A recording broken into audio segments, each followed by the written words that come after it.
Hello everyone and welcome to the class. This is David A. Cox with TechTalkAmerica.com, and today we are talking all about the brand new features that you're going to find in iOS 9. That's the latest operating system, of course, for your iPhone or iPad.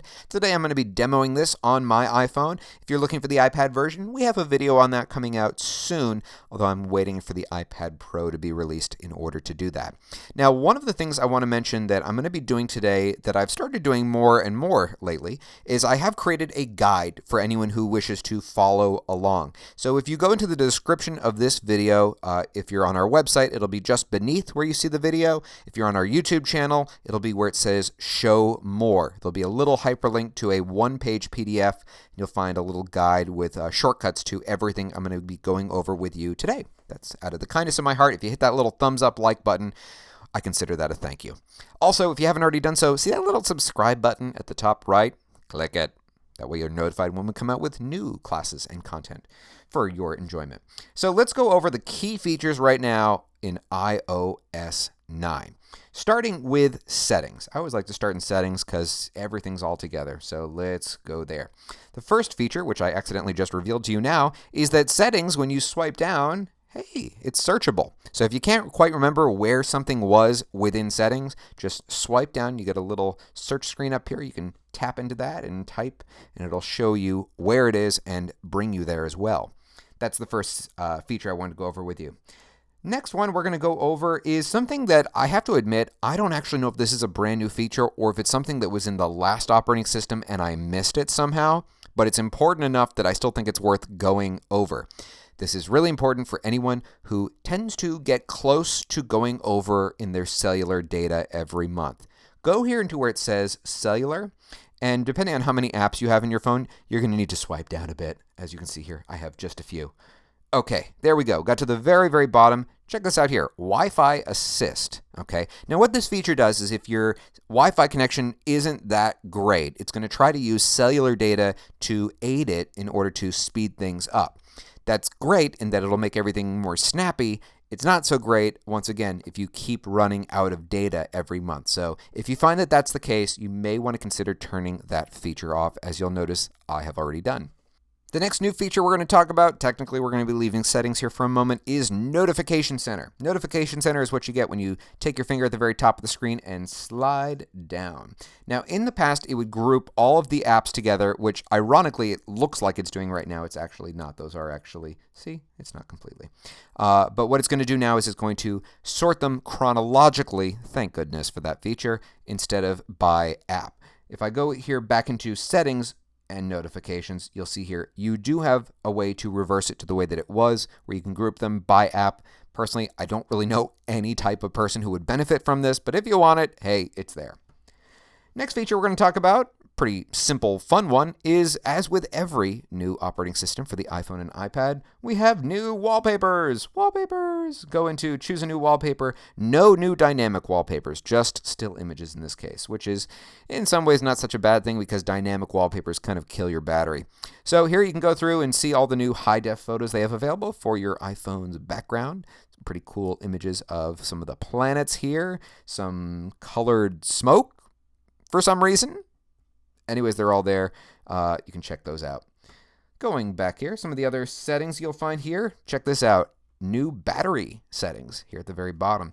So if your phone is running low on juice, especially I tend to think if you're in an airport and you aren't near somewhere where you can charge your phone, you can put it into low power mode. It'll extend your battery as much as it possibly can. It's going to kill a lot of the features that make it really snappy.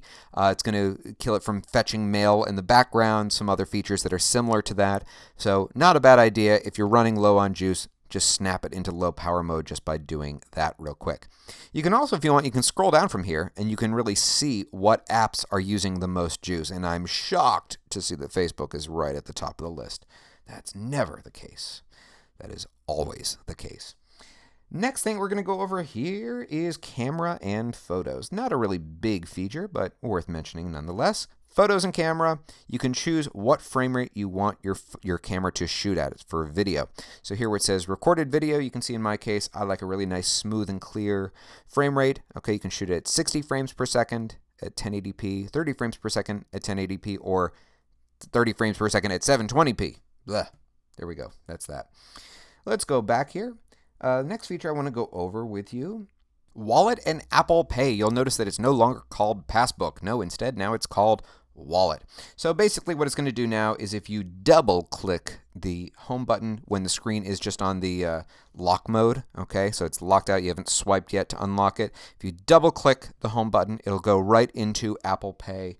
That's just kind of where you can go to set it up if you want. If you don't want that feature, like if you accidentally tend to do it, I have only been using this operating system for a day. I will tell you I have accidentally done this several times. You might want to consider turning that feature off.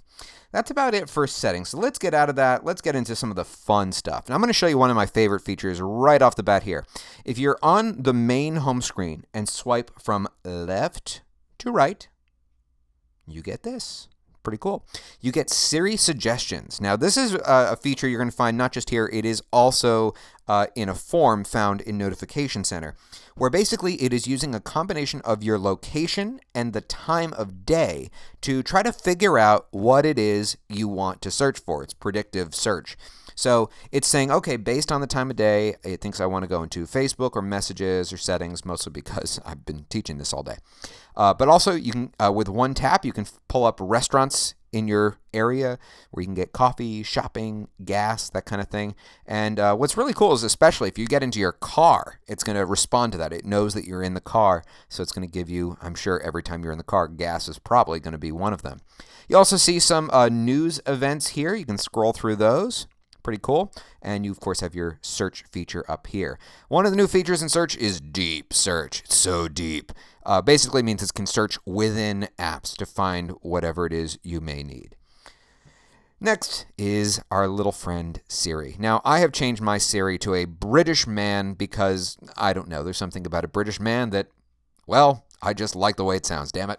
So if you hold Siri, one thing you'll find is that there's no longer a little beep noise. Now instead it just vibrates. Now I don't have my computer recording the sound, so I'm holding my phone right up to the microphone.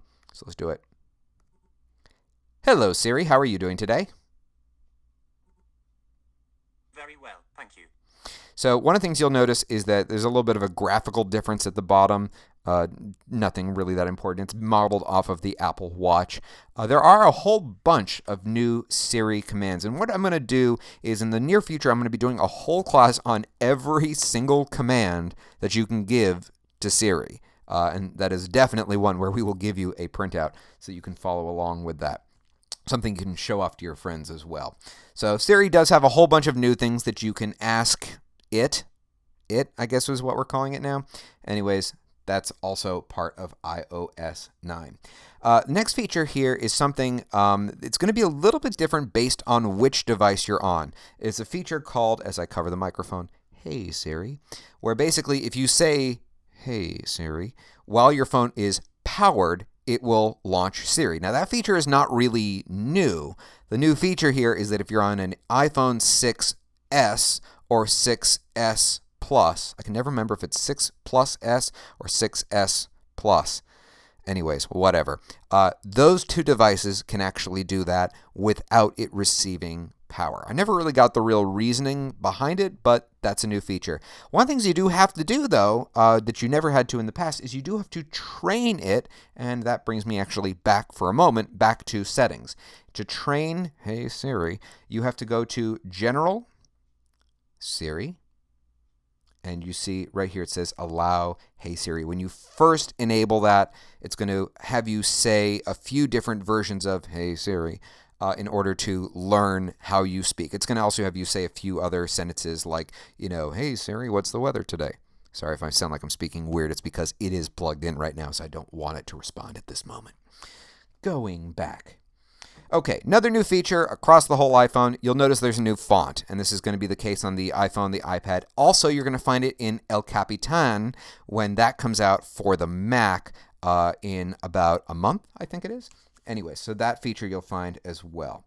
Not something really that important that we need to go over, but I thought I'd mention it nonetheless. Multitasking looks slightly different. So multitasking is basically all of your little apps that are running in the background. And in order to get into it, it's the same process. You're going to double click that home button. So 1, 2, okay. And you can see basically everything that's running here in the background. And what you do is swipe up to clear it out. Now, if you can see more than one, well, you always can see more than one, you can actually clear out 2 at a time if you want. Now, this is something that you used to have to do. This goes way back a few years to improve the performance of your phone. You really don't have to anymore. It's designed so well now, it's really not necessary to do that anymore. So the only time where you really do need to know about this is when you have an app that is crashing. And I can't possibly think of any app that crashes all the time, Facebook.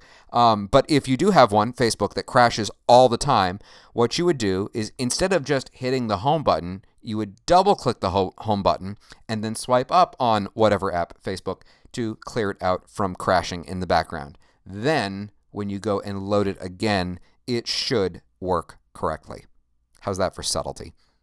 Another one key cool feature that you will find, by the way, with Siri is that you can say, show me photos that I shot, and then you can put in a location and like a date and time. So you could say, show me photos that I shot last year, and it will do that for you.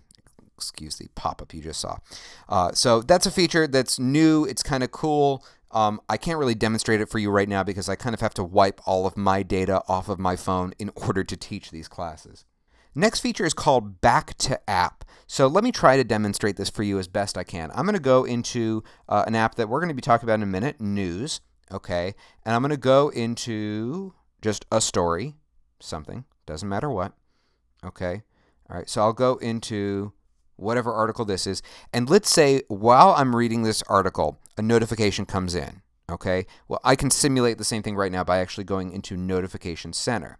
So a lot of times when you get distracted and you go to something, like let's just go to the New York Times article, you want to go back to where you just came from. So if you look here at the top left corner, you'll notice it says Back to News. So without having to hit the home button or go through multitasking, with just one little tap there at the very, very top, it'll bring me right back to where I just was. Next is, hey, we were just there, News. There is now a built-in News app. It looks a little bit like Flipboard.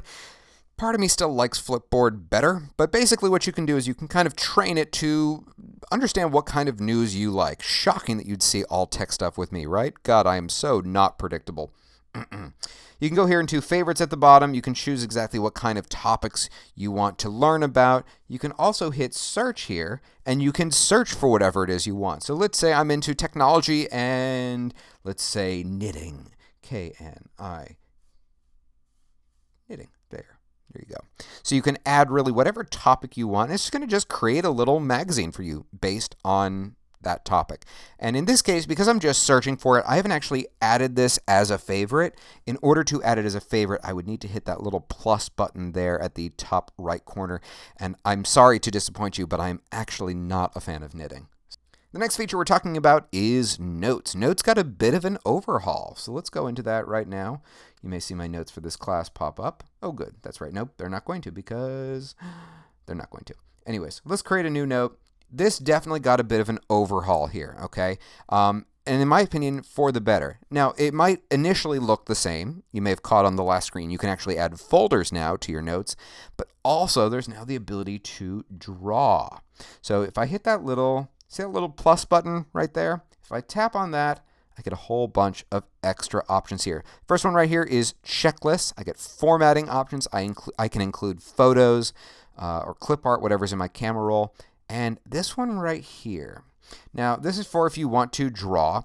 And I have a little tip for you here. And where did I put it? I have it right. I had it right here on my desk. There is a new stylus that has come out. For those of you who are a fan of doing this, it's really, really good. I'm going to do a whole review on it. It's called the Adonit Dash Stylus. It's not cheap, I'll tell you that, but it's really slim and very, very well built. So you'll find a whole review on that coming out soon. But if you are the kind of person who likes to use an actual pen and you don't want to pay $100 for the Apple Pencil, this might be a really, really good alternative. So you can choose what kind of pen, whether you want a marker, okay, or a pencil. And now you can draw on your iDevice.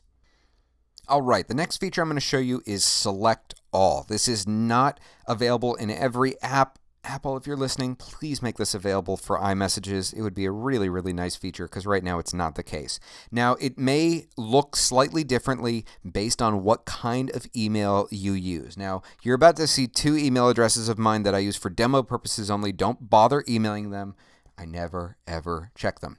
So we have a iCloud account and a Gmail account. I'm just showing you this because I want you to see that it is in fact different. So let's go into the P-Town Drone Boy one. If you ever have needed to select all, you know that this has been a feature that you've never had available to you until now. If I tap on the edit button at the very top right corner, there is now a button to mark all. So for example, if I want to mark all of my messages as read or as unread, I can do that.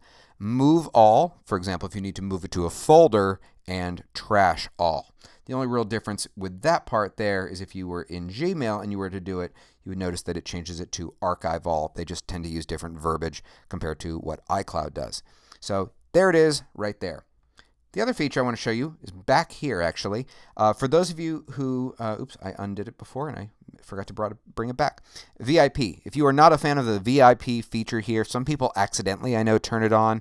It's the kind of feature that's easy to accidentally trigger from your Mac. If you don't want this feature, tap on the edit button from this screen and you can uncheck VIP. I also want you to notice here that you can create additional types of mailboxes. So you can say, for example, just show me emails that have attachments. For a lot of business people, I know that's a really great feature. The only way to do that before was a smart mailbox on the computer. So that's a pretty cool feature that you have right there. The next one that I want to mention, I can't really show you because I don't live in a city, but built into Apple Maps now, you can get directions via transit. It's not in every single city, but I know a lot of the major ones do already have it. All right, folks, final few features here before we wrap things up. So one that I can only really mention is that if you have items that are in your calendar, like let's say I'm planning a trip to New Hampshire, whatever it may be, it will look at Apple Maps and it'll look at traffic and it will give me guidance as far as when I need to leave based on traffic conditions, that kind of thing, in order to get to my destination on time. That's a pretty cool feature. Very glad that they've added that. Next one is actually in Photos, something that has been available in Google Photos for a while and now is conveniently available in Apple Photos, which is to select multiple items without having to tap on every single one of them. So let's say I want to do something to all the photos here on this screen, maybe delete them, maybe share them. What I can do is tap select and then just drag my finger over all of the ones, oops, sorry about that, that I want to select. You can see it even scrolls with me. So now I can hit the delete key, or the trash can rather. I can add them to a folder. I can share them, whatever I need. And finally, last feature, save the best for last for you, at least for some people, I'm sure this is going to be great, is that now iCloud Drive has folder structure. Okay, so the reason why this is such a big thing for me is that in the past, if you've watched our classes, you may have heard me say this before, that I've always recommended Dropbox over iCloud Drive because of this one reason: folder structure. I can have the exact same folder structure on my phone now that I can on my computer, whether that computer is a Mac or a PC. Or if you have both computers, it can sync. It's kind of a cool little feature. I have a random tip that I would like to give to you guys. I don't know how many people are going to benefit from this, but the ones who will benefit from it, you'll like it. For those of you who have video files on your computer that you've been wanting to transfer to your phone, but you're sick and tired of having to translate the format to something that's iTunes friendly, and then transferring it through iTunes and plugging in your device, it's a nightmare, right? Here's a much better way that you can do it now. If you use iCloud Drive, you could put together a folder, just call it videos, and then what you can do is there's a great little app for the iPhone called VLC. I will give you a link to it in the description of the video. And basically, VLC will open pretty much every video format that's out there. So you don't have to worry about any of that stuff that you used to in the past. It's so much easier. And what's also great is if you do have multiple computers, you can drag videos from this computer into iCloud Drive. Now they're accessible on all of your devices. A major part of the reason why I'm so excited about that is if the new Apple TV that is not, as of today's date, out yet, also has iCloud Drive available, what that would mean is that you can actually use iCloud Drive as a media server, which I've been looking for a really good solution for years and just never found anything that I could recommend to people that would work for everyone. A lot of times when I've had to recommend stuff, it's very proprietary, it's very complicated to set up, so I'm hoping the new Apple TV has that, in which case you can really just put all your movies in one place and then access them on anything with Apple TV. Anyways, enough about that. Thank you so much for watching, everyone. If you've enjoyed this class, please hit that little thumbs up like button for those of you who are watching us on YouTube. Hit that subscribe button at the top right corner of the screen, and tell your friends about what we do. And finally, before we go, I just want to say thank you so much for watching today, allowing me to do what I do. I love teaching. We'll see you next time. That's all for me, everyone. Class dismissed.